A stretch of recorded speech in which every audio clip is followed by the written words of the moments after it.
Good morning, everyone, and welcome to today's panel's discussion. Today, we are exploring a deeply relevant and sometimes polarizing topic that echoes in household everywhere. Should teenagers be given more independence? Specifically, we will be focusing on whether parents should grant teenagers more freedom in terms of attending sleepover or participating in social activities with friends. To help us dissect this complex issue from every angle, I am delighted to introduce our distinguished panel of speakers. First, we have Wafa, a high school student representative who will be shedding light on the peer dynamics and social needs of today's youth. Next is Dr. Haifa, a leading child psychologist specializing in adolescent neurodevelopment and cognitive growth. Joining them is Nadhirah, a dedicated mother of two teenagers who brings the vital perspective of parental care, safety, and household accountability. And finally, we have Nisa, a youth development mentor who has spent over a decade designing community programs that bridge the communication gap between generations. Throughout our conversation today, uh, our our panelists will be presenting well-supported facts, evaluating practical suggestions, and actively building upon each other's viewpoints to find real solution for modern families.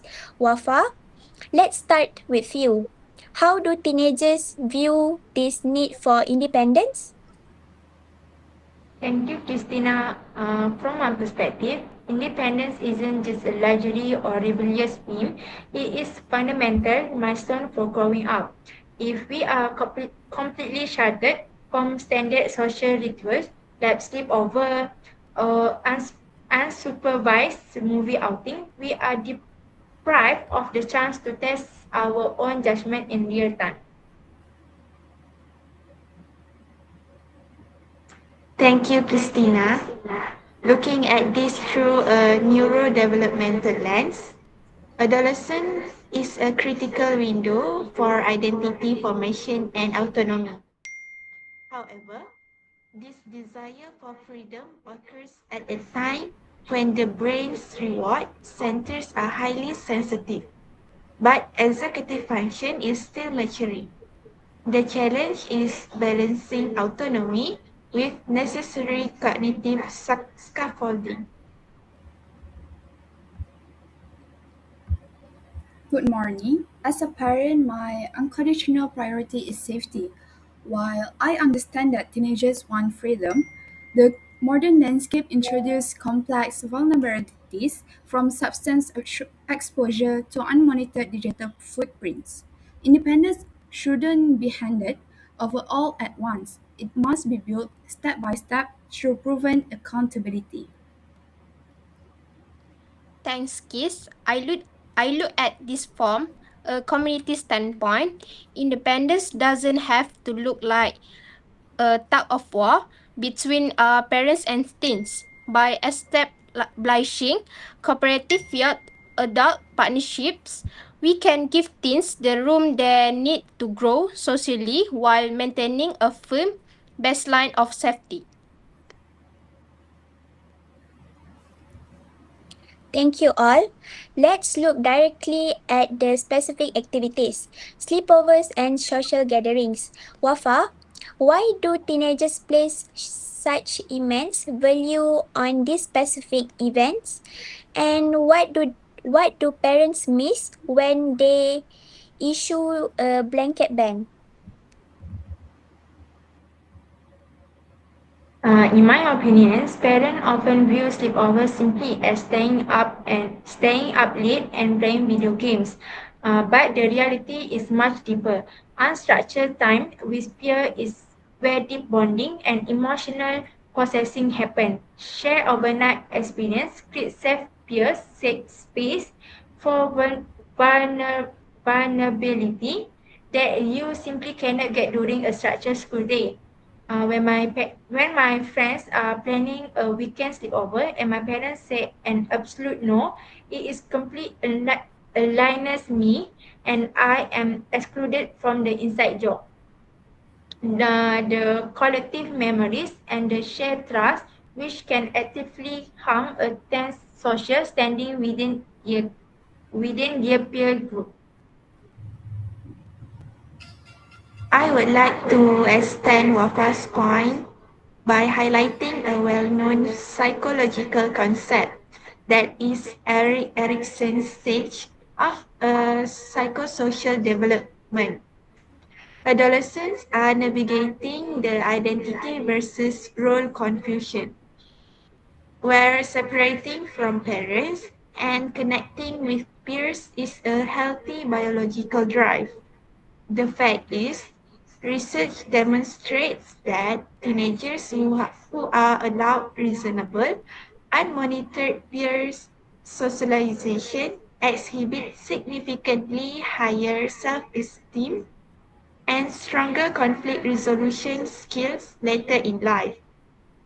Furthermore, studies on sleep health shows that a positive emotional climate and a strong sense of social connectedness in peer groups actually improve adolescent psychological well-being and sleep functioning.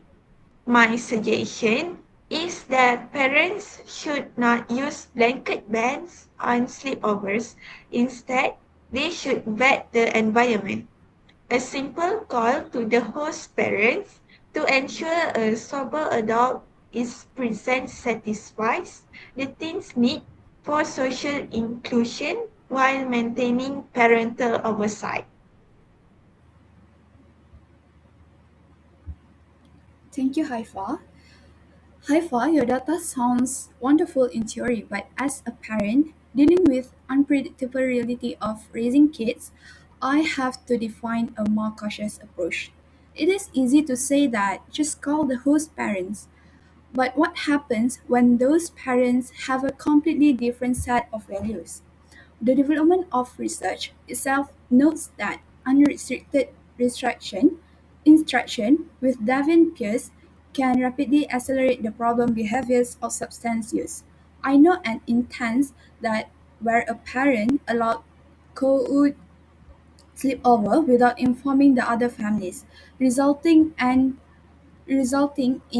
incredibly unsafe environment. My opinion is that the risk of overnight unmonitored events frequently outweigh the social rewards. Therefore, my practical suggestion is extended social frame.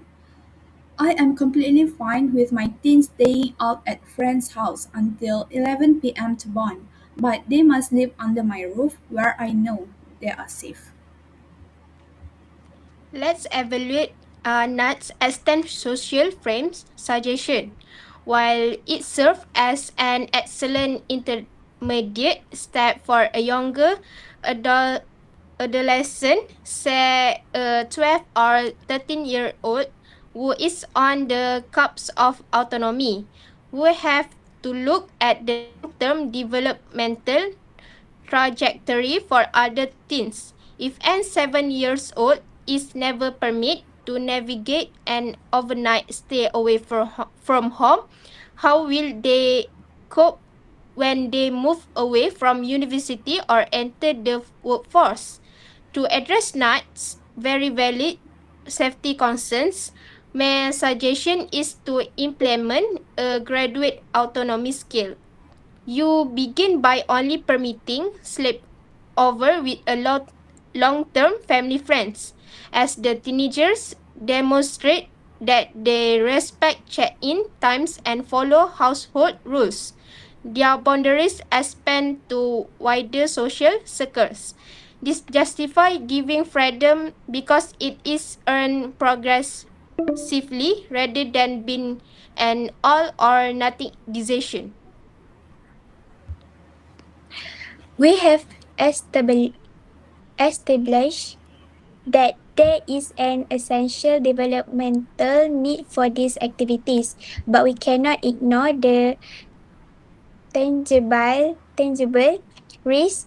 How do we equip teenagers to navigate high pressure situations like peer pressure, substance use, or shifting environment when they are given the independence to go out? To answer that, we have to look at neurobiology. The dual system of model of adolescent brain development shows that the socio-emotional network in a teen's brain lights up intensely in the presence of peers, which heightens sensitivity to immediate social reward and can sometimes overshadow cognitive control networks. Because of this psychological fact, if a teen finds themselves at an unmonitored party where risk behavior is taking place, logic can take a backseat to peer acceptance or impulsive conformity. My explanation, therefore, is that protecting them does not mean locked doors. It means equipping them with situational agency. Parents should actively role-play refusal strategies with their teenagers, giving them a concrete verbal script to decline alcohol or remove themselves from an unsafe vehicle is proven to be far more effective than just demanding they say no. I agree completely with Haifa. When parents rely solely on strict punitive instruction, they can inevitably create sneaky teens who resort to hidden or deviant behaviors. If my parents are incredibly rigid, and I end up in a bad situation at a social gathering, I will become terrified of the consequences. For example, a classmate of mine was at an evening party where the designated driver drank alcohol. Because her parents were naturally strict and threatened to ground her for a month if she ever stayed past curfew. She chose to get into that car with impaired driver rather than calling her mom for a ride. This proved that excessive control and a lack of open communication can driving teenagers into far more dangerous situations.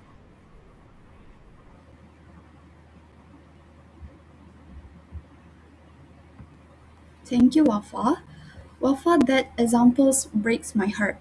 And it is precisely why we parents have to deal with so much anxiety. We don't want to trap you, we just want to protect you from those exact choices.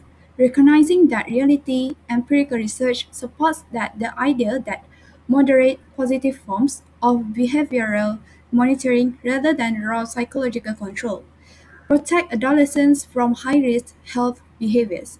My suggestion is to establish a non-negotiable zero-consequence safety net like the popular X plan.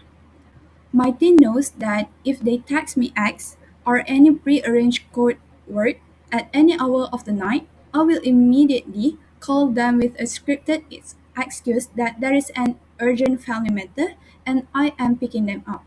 There will be no yelling, no lectures, and no dynamic questioning that night. This protects their social dignity among their peers while keeping their physical safety intact.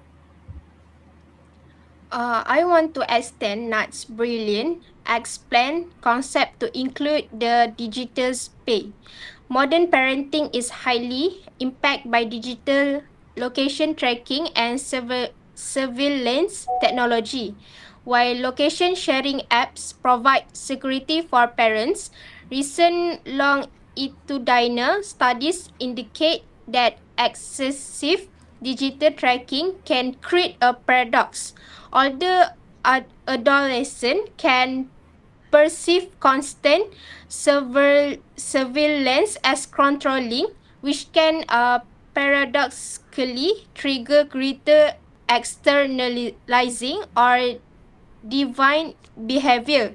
Part of granting independence today means establishing a multi digital and physical check-in protocol. My practical suggestion is a quick 5 minute pre-departure conversation before any major outing or sleepover. The teen and parents explicitly confirm the location, who will be present, who is driving, and agree on reasonable text back windows, such as replying within 30 minutes of a parent's call. This creates a clear framework of accountability that directly respect the teen physical autonomy while giving the parents peace of mind. It sounds like our panel agrees that independence should be a collaborative process rooted in clear communication. But how do we build that foundation of trust when a teenager feels micromanaged and a parent feels pushed away? From a teenager's point of view, the communication gap grows because parents often approach us using an interrogation style rather than a conversation one. When I come home from a social activity, instead of being asked if I had a good time, I'm often hit with a barrage of suspicious questions. Who was there? Did someone or the brother show up? Why didn't you text me back right away? It feels like an investigation. My suggestion is for parents to practice active listening and show situational trust. Research from the University of Wisconsin highlights that when teens feel they have a collaborative voice in establishing rules with their parents, it results in a higher level of relational trust and significantly better mental health outcomes.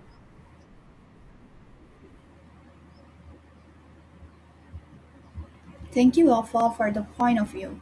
I completely take that critique to heart. It is a helpful reminder that our tone can sometimes build walls instead of bridges.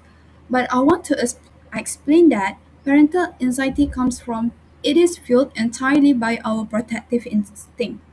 However, I agree that trust is built on reciprocal actions. Quantitative studies reveal a significant negative predictive relationship between consistent parental supervision and deviant behavior. The more a parent is actively involved and aware, the lower the instance of delinquency.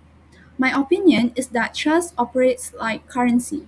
When a teenager fulfills a minor agreement, such as texting me when they arrive safely at a friend's house or walking through the door exactly at 10:30 p.m. curfew, my parental anxiety drops significantly. Every time you honor a small commitment, you earn trust currency that you can directly spend to get approval for more independent activities down the road.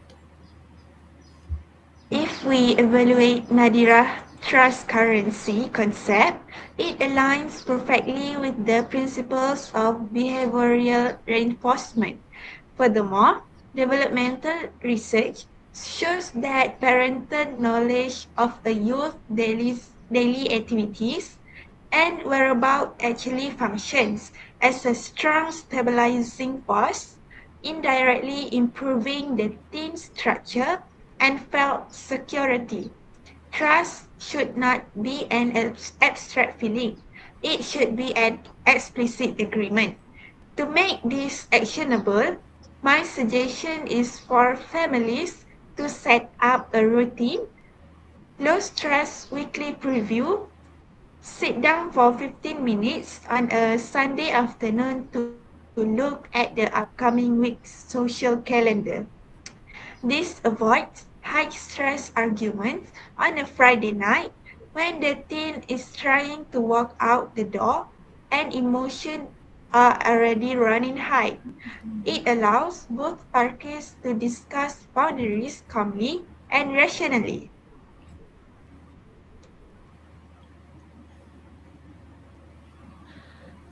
The proactive planning is pre- pre- precisely what makes a difference. In our youth leadership programs, we use a structured family autonomy agreement. Parents and teens sit down to co-sign a written contract that details clear as expectation. It outlines negotiable boundaries such as zero tolerance policy for riding with unapproved drivers. Nego- Negotiable elements like moving curfew from 10 p.m. to 11:13 p.m. for a specific school event, and the clear, predict- predictable consequence if those rules are broken. Our field data show that at, at acting 5 of families who implement these writing agreements report a major drop in household conflict regarding independence. This proof that structure doesn't take away freedom, it actually creates the pathway for it. This has been an exceptionally productive discussion. We have successfully broken down the core issue, moving past simple argument into a practical, multi layered framework for modern families. To conclude our session, let's have each panelist deliver a brief closing statement that summarizes their core stance and final recommendation.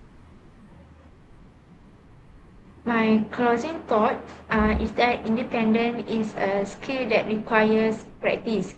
Parents cannot keep holding onto the back of our bicycle forever, or we will never learn how to balance on our own.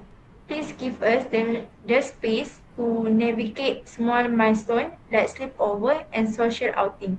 If you give us your trust, it gives us the confidence to make the right choices when it matters most.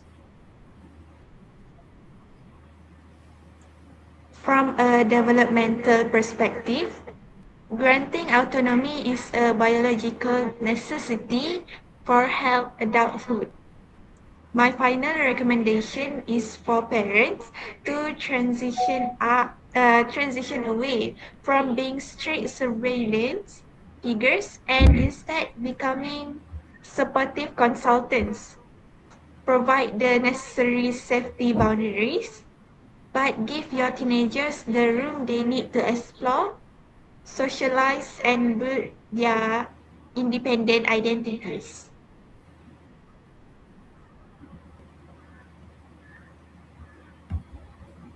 My final stance is that I am entirely willing to give my teenager more independence, including sleepovers, unsupervised social activities, provided it is balanced with absolute accountability. By using practical safety nets like the X plan and maintaining open, non judgmental communication, we can protect our children while letting them know. Ultimately, managing independence is a partnership, not a battleground. When we replace control with clear, collaborative agreement, we set our teenagers up to become resilient, reliant, and responsible individuals. Thank you to our wonderful panelists for their incredible insights, and thank you to our audience for joining us today. We hope these strategies provide a helpful roadmap